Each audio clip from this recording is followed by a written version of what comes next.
So the first thing I want to talk to you about is what should we be looking for when we talk about how to measure a good talk? Because I'm an engineer like a lot of you, so if you can't really measure what good communication is, what a good presentation is, how are you ever going to get there? So the first thing we should be looking for is that what these big consultancy houses are teaching us, often at least, is that fancy body language. You know, you gotta have big arms, you gotta have big gestures, and remember to smile, all those sort of things, where the speaker kind of becomes into a box. So after these kind of courses, you come out on the other side and everybody looks more or less similar, and maybe you can watch yourself on video and say, oh, I don't look sexy enough, or I should have more open body language. I think we should be looking for something else. That is our own uniqueness, our own passion, our own joy to the subject. So you can be that quirky if you are a geek in that subject and really be passionate about it and embrace that. I think that's way better. So if you can see the speaker is truly passionate, loving it, it creates a whole new dynamic, and you can kind of skip a little bit the technique. I'm not saying there's anything wrong learning some technical skills about how to use your voice, how to use your body, but speaking from the heart with passion, that should be your main place to start. Now, another thing I often see people do, maybe in the best of intention probably, and sometimes I will do it myself too, and I try not to do it, which is give people a lot of good information. You know, I could give you 10 tips on how to learn certain things, and maybe it would be true. Let's say I went on Google, found an amazing book, How to Become a Millionaire Within 100 Days, and let's say that formula worked. This information is great. Is there a good chance I would do it? Probably not, because it's lacking some elements. The element that's lacking is persuasion. You need to have stories, examples, case studies. And if people don't really believe in it, then the information has no value. And today, information has little value because we can fairly quickly find information. Sure, there are times and places, if you're a researcher, you come up with new information that could be valuable, but often information is less valuable than the persuasive part, really engaging with people and making them believe. So I think that's what we should be looking for. Can you persuade your audience to make a change? And the third thing is, often you can see speakers having these beautiful slides, and sometimes you see these scenarios where the CEO has this beautiful slide, maybe a great quote with the vision statement for the company. Everybody's sitting there with a cup of coffee and having a little piece of bread with cheese on, and all you're thinking is, oh, this sounds boring. I want to get out of here and just talk to my colleagues. So is it the picture on the slide that's we should be looking for, or is it the picture in the mind of the people? I think there's more power to it if you can create a picture in your listener's mind where they go, oh, I can see myself do that. Or we could go home to our department, develop that. So instead of, the pictures on the slide, which I have nothing against, you can make beautiful slides that can be helpful. It's way more providing pictures in the minds of the people. Because if you can see it, there's a better chance you can do it. So really go for passion, go for persuasion, and go for pictures. These are three things. So what is then the overall goal of a presentation? We can talk about that before we go into the details, how you structure it and how you give it to them. So for me, 10 years ago, I remember, actually I was in this room, I think it was this room, and I joined a course, some presentation technique, and I didn't really know what to expect. But I thought, hey, maybe it's a good idea to come here, learn this soft skill. I'd never gotten any training at all through my career as a student and at work, but I happened to like the topic. I kind of liked it. I got some nice feedback. I did a presentation 10 minutes with the speaker who was here, who was teaching. And I left, wow, this is interesting. I like this. And then later I joined a club called Toastmasters. Anybody heard of Toastmasters? Yeah? Okay, so Toastmasters is basically a club where you can come, it's a nonprofit, and you can go and train and speak. And so I went there for a couple of years, and I had this dream, I had this passion that I wanted to be a speaker. I didn't really know why, but the problem was I didn't believe that I could do it, right? So one day after work, I got home, and I slipped into my black leather couch, I remember. I put my feet up on the living room table, and open my laptop as you do, go into Facebook, and boom, there's this post. It says, do you want to be a professional speaker? And I wanted to be, but There was just one problem. I had a big problem. I couldn't even admit it to myself, because if I admitted it to myself, I would have to do something, right? If you say, hey, this is what I want, and if I'm not following through, they'll feel like a failure. So I didn't really, say it to anybody, and also myself. But then, and then one of my friends, she posted, do you want to be the professional speaker? And she said also, leave a comment why. But the problem was, if I left a comment, then other people could see it, right? So that was a big problem. So I mustered up the courage to press the like button. That was where I was at that point. So I pressed the like button and I thought, okay, here goes my chance. Of course, she's never gonna reach out to me. And 10 minutes later, it has this bling. And I was wondering, oh, is it Kadri, my friend kind of / acquaintance that's writing? Of course it's not, because you had to write a comment and 100 other people commented on the post. So it must be someone else. But I don't know, for some reason she wrote to me, hey Oscar, would you like to be a speaker? And I was thinking, yeah, okay, could I let her know that? I think I can, it's just a message between me and her. It's not to the entire world. So I wrote back and said, yeah, I would love to. And she said, and then she wrote back, oh great, because I happen to have 2 tickets for this seminar with a professional speaker. It's called Power Speaker. It's all about how to become an amazing speaker. Do you want to join? It's usually $7,000. It's 3 days, but you can have it for free. And of course I wanted to do that. So I was like thrilled, wow, So I went there, it was included. 3 days, Friday, Saturday, Sunday. And the thing that happened during those 3 days was from 9 to 5. And I sat there for 3 days, writing notes, listening, not bored, but he really engaged with the message. I loved it so much, what he said. And I left after those 3 days with the belief, oh, I can learn this skill too. I knew there was a long way to go, and this is what I think a talk should be about. It should be about transforming your audience. It's about making a change. It's not about providing information, making the change. So your talk should ultimately transform the people. And today I want to give you that opportunity to learn how you can transform your audience through structuring your talk. There are a lot of people who teach presentation skills, how do you stand, how do you use your body, how do you use your voice. Now all of that is great, but I think there's more power to connecting with yourself, feeling good on stage, being passionate, and having the right structure. I think we've all seen the speaker who maybe stumbles a little bit over his words. It's not perfect, but there's something captivating. Like, this guy loves his topic. He loves his audience. This counts way more than being slick and really knowing all the rules. So what I'm saying to you is, enjoy your presentation, learn how to structure it, and embrace your own uniqueness. If you do that, you're gonna have a great time, your audience is gonna have a great time, and this is what I want to give you today. So, the first thing we need to understand and do is to get to know our audience. Most people start in another place. Like, what should I say? How should my slides look? And think about what we know. This is usually the starting point. But the starting point should not be ourselves.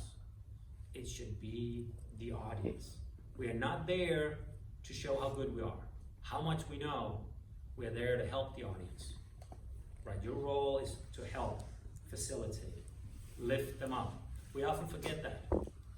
I'm sure you have experienced this out in the companies you're working in, during presentations, where people give a lot of information. It might be sort of valuable, but you can kind of feel they haven't maybe sat down and thought, what do they really need?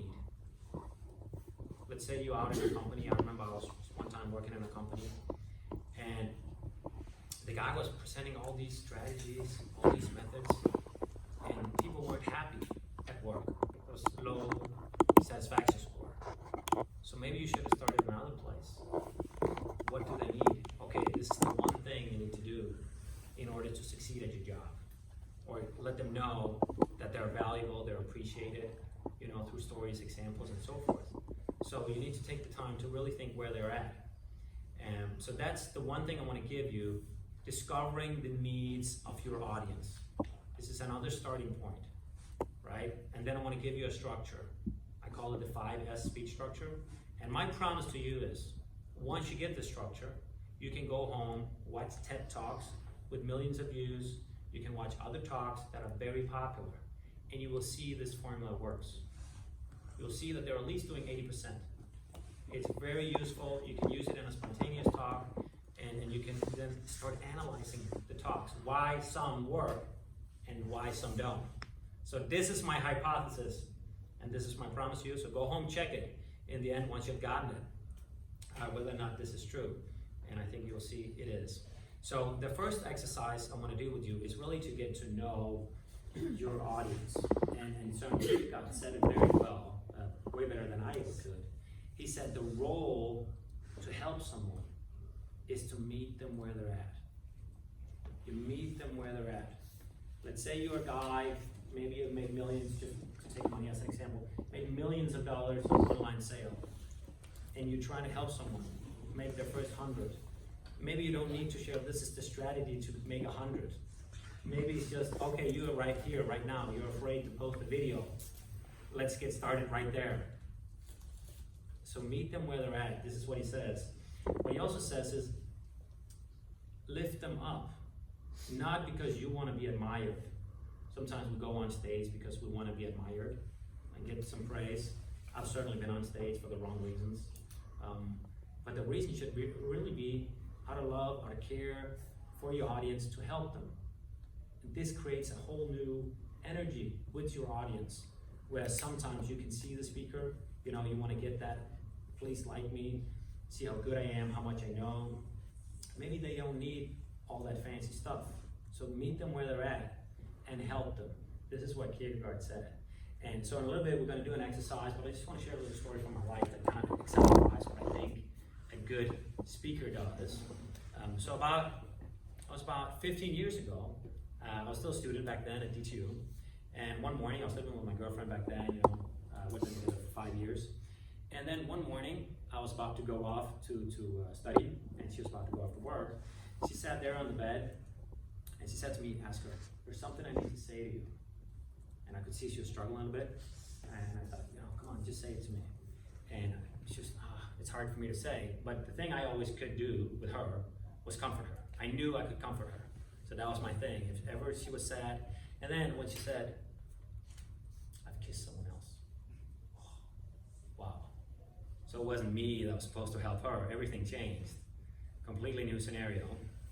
So fast forward 3 months, we kind of take a break, as you call it, right? So I discovered who my rival was.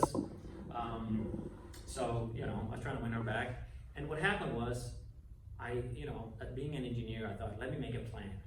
Let me see what I'm good at and what he's good at. So I thought, okay, is he smarter than me? Definitely not. Is he better looking? Definitely not. Does he have more friends? Is he more fun? Definitely not. So I couldn't figure out what would it be. I had to be a more attractive overall package than her, or than him. And then I thought, oh, yeah. It's that one thing that he does really well and she loves. Dancing. Amazing dancer. And was there something I was terrible at? That was dancing. I still remember my good friend Christian in high school who said to me, ask her, you can dance like no one else. You can dance an entire number, an entire song without ever once hitting the beat. And he said, I couldn't even do that if I tried. So I knew I was in trouble, but I thought, okay, if I can just get decent at this, I'll beat him on all the other parameters, right? So I called up this guy, found it on Google, Fernando, just terrified, just calling him up. So I knew I had to take some private lessons, and I come into the studio, he puts on some music, and of course he has this super babe, also for the lesson, so that made me even more intimidated and frightened. But anyway, he puts on the music, and he does his moves, and he asked me, can you please try to do the same? So I tried to do the moves. And then he looks at me and he says, I've seen worse. And you don't know how happy I became, because that was way better than I'd expected. It's like, worse, better, or he had seen worse. There's someone in the world worse than me. That was a good sign, right? And then he looked at me one more time and said, I haven't seen worse. So, all right, Fernando, at least you're being honest to me. But then he said something to me that I will never forget, and that was, don't worry, you can learn this. Right? So I believed him. He said, don't worry, you can learn this. So I took a lot of private lessons. After a while, he said, ask her, now you're ready. You are ready, ask her. So I was ready for the beginner's team, right? So I could finally join the team with the others. So I joined, you know, it took a few hours and on the side and joined the team. And after a while, he one more time said, ask her, now you're ready. You are ready. So I was ready to go to intermediate. But he said, you still have to, you know, continue on the beginner's level. But anyway, as time grew, I got better, and actually I started enjoying it. And that's what I want to say to you today. We're all on different journeys. Whether you have never spoken, whether you are afraid of speaking, you can learn this skill. It's a learnable skill. And your job as a speaker is to do like Fernando did to me. See me for where I was, and then lift me up. He was never like, you know, making fun and saying, oh, how amazing I am, because, you know, he had been on TV and all sorts of other places. So be that role model. Lift them up where they're at. This is your role. And know that you can learn this. But you do need to discover first where they're at, right? Because that's the starting point. Where they're at, you have to be humble, like he was to me, and like Kierkegaard said, be humble and help them from there. So with that, I want to do a little exercise with you. And it's very important is everybody sitting next to someone they don't know, that just met today? Great, because, you know, this is also a networking event, so I want you to meet new people and hopefully get some new contacts and also get a little bit outside your comfort zone. So the first task is we want to find a transformational medium, because speaking is about transforming people, and you need to be a good listener. You need to really listen more. You got to actually know more than your audience. So the first skill I want to give you, or exercise we'll give you, one will be interviewing the other. Okay, you can say the weirdest one interviews the less weird one. All right, weirdest one interviews the less weird one. You figure out who's who. So then, as the interviewer, you have to find out what the other person had as a transformational meeting. You met somebody. For me, it was Fernando. That was a meeting for me with him, right? So what you do is, who were you before the meeting? Right? You, as the interviewer, you figure out who was the other person you're interviewing before, right? So you got to ask questions to figure this out. So it's before.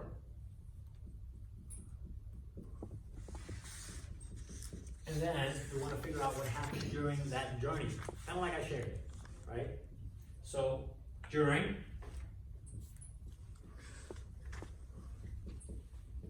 that's your journey, and then as a result of that journey, you were transformed. Yeah? Does that make sense? Please raise your hand if that makes sense. If it doesn't make sense, let me explain. Yeah? Yeah, it's unclear? Okay. Transformation. Let me write that. Well, is it during the interview? No, during the event. So I could, the interviewer, let's say Luisa is interviewing you, right? So let's say you had a manager that did something to you, that helped you somehow. Let's say I remember one case where I had to do my first workshop, right? I was sent to Norway, and my manager said to me, ask her, if everything fails, just know it's not because of you, it's because I sent you out too early, then it's my mistake. That kind of made me, give me some security. Okay, he believes in me. That transformed me a bit. And as a result of that, I became more confident. And that was a very strange workshop we did there. So it was very good. He had told me before, ask her, if things go wrong, it's okay. I believe in you still. It just means you haven't gotten enough training, but I'd rather send you out now and then wait 2 or 3 years, and then you just get some more training. We'll send you out again. Don't worry, half a year or a year later. So you've met some people in your life that have changed you, right? So Luisa's job, if he was interviewing you, that would be to find out, who were you as a person before? That could be, I don't know, it's public speaking. I was afraid to speak in front of people, or I was whatever. We all have challenges. So So you figure out, and then something happened. There was a journey process. You went up that mountain, and you come on the other side, you are in a better position. But if you're the speaker, then it's very important you can figure out these stories for your audience and really get to know them. It's a skill in listening, figuring out who they are, what they need. I don't know if it makes sense now. Don't say yes if it doesn't. So telling about this transformation Yes. is a task. Yes. Yeah. And you need a guide. This is the interviewer's job, is to guide you, because we need help of other people. And that is what you're essentially doing as a speaker. You need to, see them for who they are, lift them up. Kind of like when I went to Kuru, had a 3-day seminar, I left transformed. There's just words, stories, and I started believing, hey man, I can do this, I can learn this. Sure, it's a long way, but it's possible. Yeah? So find someone, could be the one next to you, and I'll give you 4 minutes. I need a timer because I'm incredibly bad at telling people we stop. So could I have a timer? You could do it? Yeah. Thank you. So you put it for 4 minutes, and then you do it, and then figure out a transformational meeting with someone. So we do it one each? You go only do one. So one interviewer interviews the other one, and then I'll let you know something. Yeah, make sense, son? Cool. All right, cool.